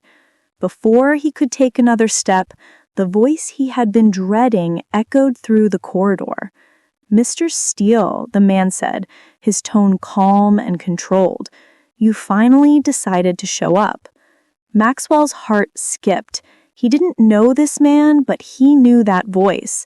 It was the same one that had haunted him for weeks, the one behind the messages, the one who had orchestrated everything. "Who are you?" Maxwell demanded, trying to mask the fear in his voice. The man stepped forward, just far enough for Maxwell to catch a glimpse of him, a tall figure, face hidden beneath the shadows. His voice was clear now, closer, but still unnervingly calm. "You don't need to know who I am. You just need to know that you've already lost." Maxwell's chest tightened. "I haven't lost anything, not yet." The man chuckled softly. "You're deluded, Mr. Steel, but I admire your spirit." Iris tensed beside him, but Maxwell placed a hand on her arm, silently urging her to stay calm. This was just another game, another test, and he wouldn't play by their rules. Not this time. "I don't want to play anymore," Maxwell said, his voice steady, but his pulse racing. "I'm here because you're holding my family's future in your hands. You've made your threats, but it ends tonight." The man stepped forward, his footsteps echoing in the silence. "It only ends when you choose, Mr. Steel. You've always been about choices, haven't you? But now it's too late for choices. Now you must face the consequences of the decisions you've already made." Maxwell felt the walls closing in. The room was too small, too dark, and yet the man was right. It was too late for choices. They had already made them. Tonight, you either end this on your terms or you watch everything you've built fall apart. Your empire, your family, your reputation, all gone. Iris stepped forward, her voice low and cutting. "We don't need to take the fall for your mistakes, Maxwell. It's time to fight back." Maxwell turned to her, and for the first time, he realized something. She was right. This wasn't just about his name. It was about both of them now. They had both been pulled into this web, and now it was their turn to make a move. The man chuckled darkly. "You're both so sure of yourselves. Let's see how long that confidence lasts." "All right, Heat Stories family, it's your turn." Maxwell and Iris were facing the man behind all of their nightmares. The truth is out, but they're still trapped in this twisted game. But now they have a choice. Do they fight back and take control, or let the enemy dictate their fate? Who really holds the power in this story? Maxwell, Iris, or someone even darker behind the shadows? What's going to happen next? Will Maxwell and Iris make it out of this alive, or will they lose everything? Comment your theories below. What's going to happen in the final showdown? And don't forget to subscribe to stay updated on this intense journey. The truth is only getting darker, and you don't want to miss what happens next. Subscribe now. The story is about to take an even darker turn. Maxwell Steel's mansion had always been a fortress, but tonight it felt like a gilded cage. The city lights below seemed distant, almost unreachable, as he sat in his study, staring at the half-empty glass of bourbon in his hand.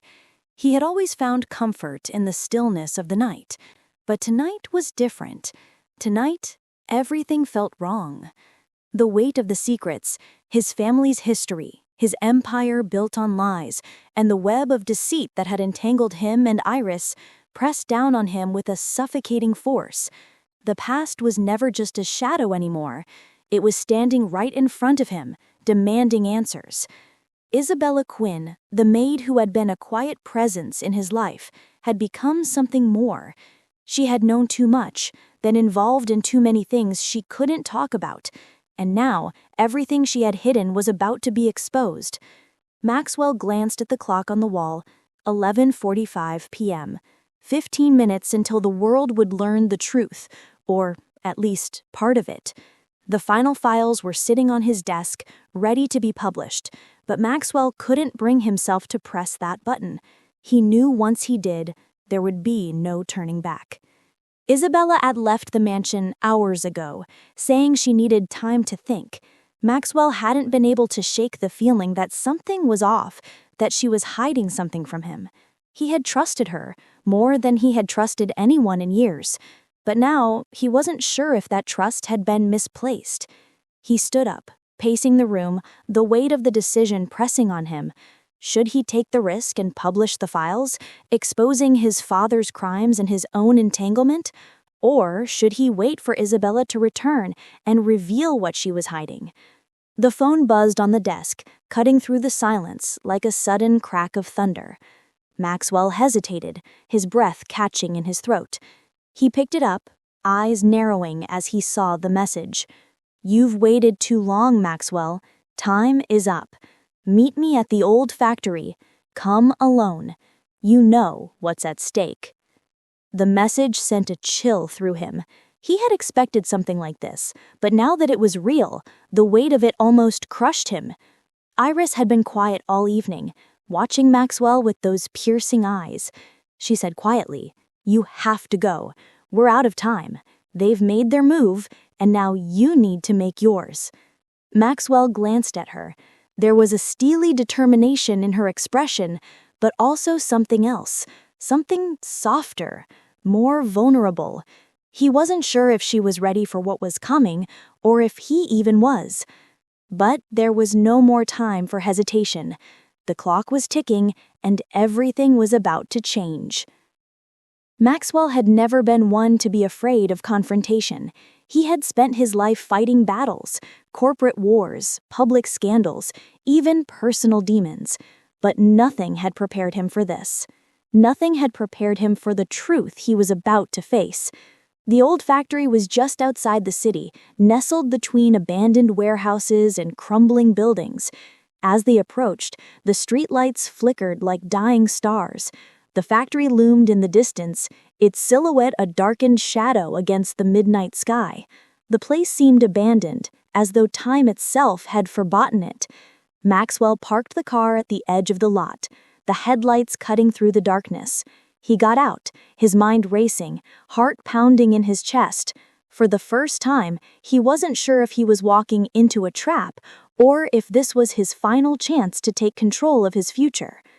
Iris stayed in the car, her hands folded tightly in her lap. She said quietly, "I'm not going in with you. This is something you have to do alone." Maxwell nodded. He understood. This was his battle, but it didn't make it any easier. The truth was out there, waiting for him, and there was no running from it. He walked toward the factory door, the sound of his footsteps echoing through the emptiness. As he approached, the door creaked open, a figure standing in the shadows, waiting. The man didn't speak, but Maxwell could feel his presence, looming in the darkness like a predator waiting for its prey. "Come in, Mr. Steel," the man finally said, his voice cold and mechanical. "We've been expecting you." Maxwell stepped inside, his senses on high alert. The air was thick with dust and the smell of rust. The factory was silent, save for the soft hum of machinery in the background. The man gestured for Maxwell to follow him. As they moved deeper into the factory, Maxwell's mind raced. Who was this man? What did he want from him? And what role did Isabella play in all of this? They stopped in front of the large steel door, and the man turned to Maxwell. "It's time to see the truth, Mr. Steel. You've waited long enough." With a deep breath, Maxwell nodded. He had no choice but to follow this path now.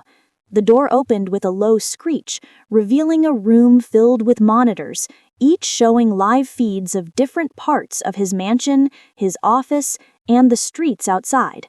Maxwell's blood ran cold. This was it. This was the moment he had been dreading. "I told you, Maxwell. You've been watched. Every step you've taken, every move you've made, it's all been part of the plan." Maxwell's eyes narrowed. "What do you want?" The man smiled. "What do I want? You still don't get it, do you? What I want is for you to choose. This is your moment to decide who you really are." Maxwell's mind spun.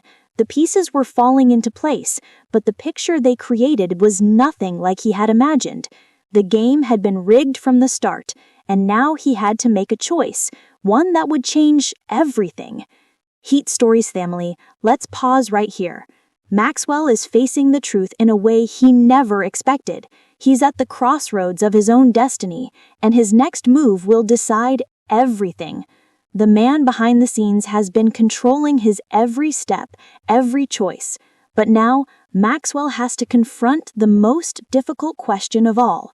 Will Maxwell face the truth head-on and take responsibility for the consequences? What do you think the man in the shadows wants from him? And do you trust Iris to stay by his side, or is she just as entangled in this web as Maxwell is? Tell me in the comments what you think is really going on here. Do you think Maxwell can fight back, or is it too late for him? What would you do if you were in his shoes? Don't forget to subscribe and turn on notifications for the next chapter. The final showdown is coming, and you don't want to miss how it all unfolds. Maxwell stepped into the room, his heart pounding in his chest. The man had turned on the monitors, but something about the way they flickered made Maxwell uneasy. He stepped forward cautiously, trying to read the faces on the screens, but they were distorted, like blurry, like someone was trying to hide them. "Who are these people?" Maxwell demanded. "What do you want with them?" The man's smile widened. "You still don't understand, do you? These people are not just faces on a screen, Mr. Steel. They are connected to you, to your empire, to your legacy." Maxwell's mind raced. He recognized some of them, employees, associates, even old business partners, but there were others he didn't recognize, faces that seemed off. The man gestured to the screens. "This is where it all begins, Maxwell. These are the people you failed, the people your empire has trampled on, and now you have to choose. Do you protect your family name, or do you protect them?" Maxwell's breath hitched. He felt the weight of the decision bearing down on him. His family, his legacy, the empire he'd built. All of it was on the line, but he couldn't help but think of the people on the screens, the ones who had been hurt by his father's decisions, by his own blind ambition. "I don't have to choose," Maxwell said, his voice shaking. "I'll expose everything. I'll bring it all to light. This game ends now." The man laughed. "You think you can expose us? You think you can take back control? You're already too far gone, Maxwell. You're too deep in this game, and you're too connected to me to ever escape." Maxwell's mind raced.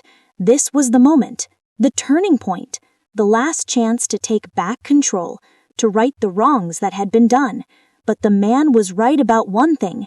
It wasn't just about Maxwell anymore. It was about everything. His empire, his reputation, the people who had been left in his wake, and now he had to decide what kind of man he wanted to be. The man stepped closer, a wicked smile playing at the corner of his mouth. "You have one choice, Maxwell. What will it be?" Maxwell's breath caught in his throat. He looked at the screens one last time, at the faces of the people who had been crushed under the weight of his family's empire. The truth was sitting there, waiting to be exposed. But was he ready to face it? Was Iris ready? Was he willing to sacrifice everything for a chance at redemption? The clock on the wall ticked louder. The man in front of him wasn't going to wait forever. Maxwell reached for the button, his finger hovering above it. The moment of truth was here. His entire future, everything he had fought for, rested on this one decision. The countdown had begun, and there was no turning back. What do you think Maxwell will do? Will he expose everything and risk it all, or will he protect his legacy at any cost? And Iris, do you think she's still hiding something, or is she truly on Maxwell's side? Comment below with your theories. What would you do? Maxwell Steel stood still in the middle of his study, the city lights outside casting long shadows across the room. His hand rested on the desk, fingers drumming lightly against the polished wood. The weight of the moment, the decision he had to make, seemed to hang in the air like an electric charge, making the silence unbearable. It had been days since that message arrived, days since he'd stepped into this tangled web of lies, deceit, and betrayal. His fingers clenched into fists as he thought about how far he had fallen. What had started as a simple investigation had turned into a fight for his survival. The enemy wasn't just a faceless figure anymore. It was an entity, something much bigger, something much more powerful than Maxwell had ever expected. His thoughts flickered back to Isabella Quinn, the maid who had unwittingly become the key to it all. He hadn't realized it until now, but her role in this story had grown far more complex than he had first imagined. She was connected to the very heart of the conspiracy. But what part did she play in the endgame? Was she just a pawn like him, or was she the mastermind behind everything? The letter she had received, a letter Maxwell had never seen, was a mystery that burned at him from the inside. Why had she kept it from him? What was it that had made her act so guarded, so fearful? Her behavior had shifted from the quiet maid she once was to someone who was holding on to secrets she wasn't ready to share. The clock on the wall ticked, louder than ever now, its ticking like the march of time toward an inevitable showdown. He could feel it. It was all coming to a head. Whatever was hidden in that envelope, whatever had been brewing in the shadows, it was all about to come to light. He didn't know how much time he had left, but he knew this. Everything was about to change, and the truth was waiting just on the other side of the door. With a deep breath, Maxwell turned and walked toward the window, staring down at the bright lights of the city below. The life he had built, the empire that stretched out before him, felt fragile now. It was no longer something to take pride in. It was something to protect. And the only way to protect it now was to face the truth. But the truth, like everything else, wasn't as simple as it seemed. Maxwell didn't know how much longer he could sit in this room, stewing over his thoughts. The pressure was unbearable. There was no denying it now. The game he had been playing for years was changing, and he wasn't sure if he was winning or losing. His phone buzzed again. Maxwell's stomach churned. The messages had started coming more frequently in the past few hours. The faceless enemy, whoever they were, had ramped up their efforts. His hands hesitated over the phone, but his curiosity, that same instinct that had always pushed him forward, got the better of him. He read the message. "You think you can run from the truth, but it's already inside.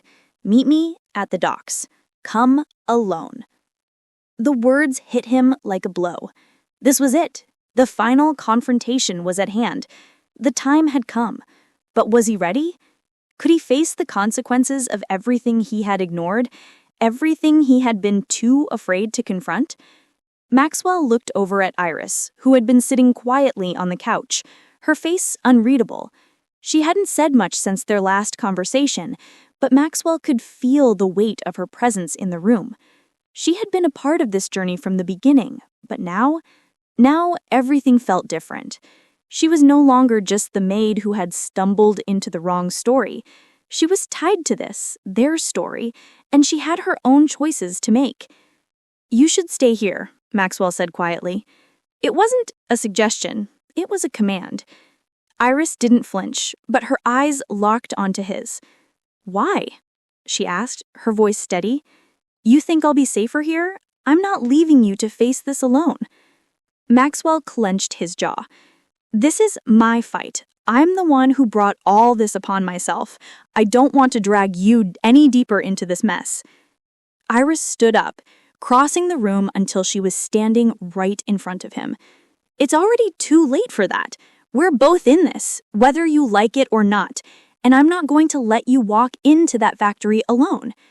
Maxwell's eyes softened, just for a moment, but then the reality of the situation crept back in. "I don't know what I'm walking into, Maxwell. I don't know what's going to happen next." She stepped closer, her hand resting on his shoulder. "Then we find out together." Maxwell exhaled slowly. He hadn't expected this, hadn't expected her loyalty, her strength. But now, standing here with her, he realized something. She was right. He wasn't alone. Not anymore. The sound of his phone buzzing again cut through the moment, snapping him back to reality. He glanced at the screen. The message was simple, but its meaning was clear. It's time. Maxwell looked at Iris, who nodded, the determination in her eyes matching his own. "Let's go," he said. They left the study together, walking toward the front door. As they stepped into the car, Maxwell's hand hovered over the keys, but he couldn't shake the feeling that they were already too late. The game had already begun, and they were just players on the board. The question was, who was moving the pieces?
Maxwell Steel sat alone in his study, his back to the door. The faint glow of the city lights outside barely illuminated the room. The mansion, usually filled with the sounds of staff and life, felt eerily silent tonight. Time seemed to have stopped.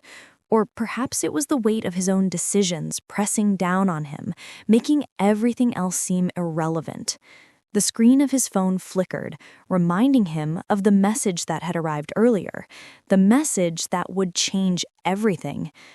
"You've waited too long, Maxwell. Time is up. Meet me at the docks. Come alone. You know what's at stake." The words haunted him, a constant reminder that the final decision was now in his hands. The game he had been playing, chasing secrets, uncovering lies, dodging enemies, had brought him to this point, the last moment of clarity before everything unraveled. Maxwell glanced over at the clock, 11:45 p.m. 15 minutes. That was all he had left before midnight, the deadline that had been hanging over him since this whole mess began. The choice was simple: go to the docks, face whatever awaited him, and try to wrest back control of his life, or remain here, hidden in his ivory tower, hoping that time would reverse the damage done. But he knew better than that. Running wasn't an option anymore. Iris Quinn had been quiet all evening, sitting by the window as if waiting for the storm to pass. But there was no passing it now. The storm had arrived, and it was time to face the consequences. Maxwell had trusted her, probably more than anyone in his life, but now he wasn't sure if the truth was still something they could outrun together. She wasn't just the maid anymore. She was entwined in this, his family's mistakes, the dark secrets that had been buried for so long. "You're ready for this?" Maxwell asked, his voice rough from the tension that had built up over the past few hours. Iris didn't look at him. She kept staring out at the darkened streets below. "Ready? No, but it's time." Her voice was calm, steady. She was the rock in the storm, even if she didn't feel like one. Maxwell knew the truth was coming to light, and whether it destroyed them or made them stronger didn't matter now. The choice had already been made. Without another word, he grabbed his coat and headed toward the door. Iris followed without hesitation, her eyes sharp and determined. They didn't know what awaited them at the docks, but Maxwell knew that once they crossed that threshold, there would be no going back. The drive to the docks was filled with a suffocating silence. Maxwell's hands gripped the steering wheel as his mind raced through 1,000 scenarios, all of them leading to the same conclusion. His empire, his family's legacy, was teetering on the edge of collapse, and the only way to stop it was to confront the enemy head on. Iris sat in the passenger seat, her arms crossed, her gaze focused on the dark streets passing by. She hadn't said much since they left the mansion, and Maxwell didn't know what to say either. The weight of the situation had pressed them both into a silence that felt more like a weight than a comfort. Maxwell had tried to push the fear aside. He had tried to tell himself that he had control, that he could handle whatever was coming. But deep down, he knew that this time, things were different. This wasn't a business deal or a hostile takeover. This was his life, their lives hanging in the balance. The docks were closer now, the faint lights from the industrial area ahead just visible in the distance.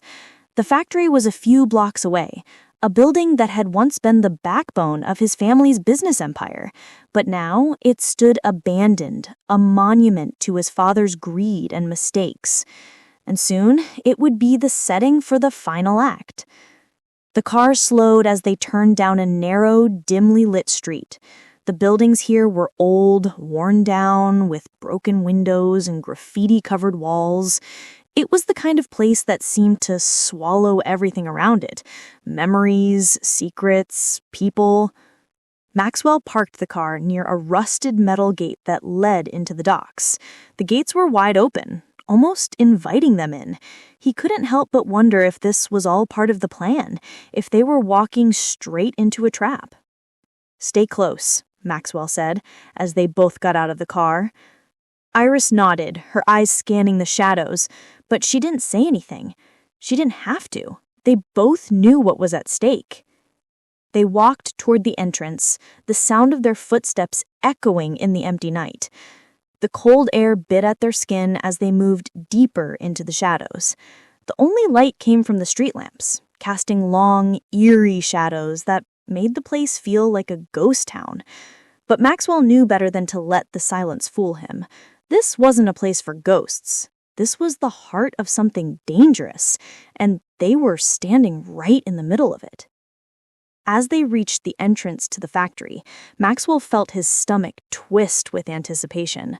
He had been here before, many years ago, when the factory had been at its peak, but now it felt different. It felt like something was about to break, and he couldn't tell if he was ready for it. "I think we're here," Maxwell said, his voice low. Iris glanced at him but didn't respond. She was watching the entrance, waiting for the next move.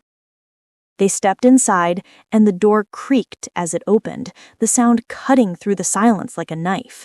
The air inside was thick with dust and the smell of rust, the kind of place where time had stood still, and the past seemed to linger in the air like a fog. A figure stepped out of the shadows, tall, cloaked in darkness. Maxwell's heart skipped. This was it, the man who had been pulling the strings from behind the scenes. "You made it," the figure said, his voice deep, steady, and chilling. "I wasn't sure you'd come." Maxwell's eyes narrowed. "What do you want?" The figure laughed softly. "What do I want? You've already given me what I need. It's not about what I want. It's about what you're going to lose." Maxwell's jaw tightened. "I'm not afraid of you." The man stepped closer, his face still hidden in the shadows. "You should be." "All right, Heat Stories family, now it's time to hear from you." Maxwell has finally reached the docks, the place where everything will change. The man behind all of this is standing right in front of him. But who is this man? What's his endgame? Do you think Maxwell can still escape this, or is it already too late? What's Iris's role in all of this? She's been with him from the beginning. Does she have secrets of her own? Who really has the power in this story? Is it Maxwell, the enemy, or someone even more dangerous behind the scenes? Comment below and share your thoughts with us. I'm reading every one of your theories. Do you think Maxwell has what it takes to make it out alive, or is this the end of the line for him? And don't forget to subscribe. The next chapter will reveal all your burning questions. You won't want to miss it. The man stepped further into the light, revealing more of his face. Maxwell's breath caught as he recognized him. It was someone from his past, someone who had been in the background of his life for years, someone who he thought he had buried long ago. The man's name flashed in Maxwell's mind, but the recognition brought no comfort. Instead, it brought fear. "Surprised?" the man asked, his smile cold. "I sure you didn't expect to see me again." Maxwell's pulse quickened, his mind racing. "I should have known. I should have seen this coming." The man smiled wider. "You've always been too good at avoiding the truth, but here we are. Now you have to face it. You and your precious empire, nothing more than a house of cards waiting to fall." Maxwell's hands clenched into fists. "You think you can control this? You think you're the one calling the shots now?" The man shrugged. "I've been calling the shots all along. You just didn't realize it." The room seemed to close in on Maxwell as the walls of the factory pressed closer. Every word the man spoke dug deeper into his chest. He could feel the weight of it now. Everything he had built, everything he had fought for was slipping away, and all because of one man, one revelation that shattered his world. "Why now?" Maxwell demanded. "Why show yourself now after all this time?" The man's eyes flickered with amusement. "Because you finally started playing the game. But it's too late for you, Maxwell. You had your chance. You had the power to stop this before it started, but now you've chosen the wrong side." Maxwell's heart raced. He wasn't ready for this. He hadn't been prepared to face his past, to confront the things he had tried to bury for so long. But now, with this man standing in front of him, the truth was unavoidable. "Now it's my turn," the man said. "I'm going to take everything you have, and there's nothing you can do about it." Maxwell's breath hitched as he realized the stakes had just gotten much higher. This wasn't just about his empire anymore. This was about survival. His survival. Maxwell stepped back, his mind racing. The man's words echoed in his head, growing louder with each passing second. The walls of the factory felt like they were closing in on him, the air thick with tension.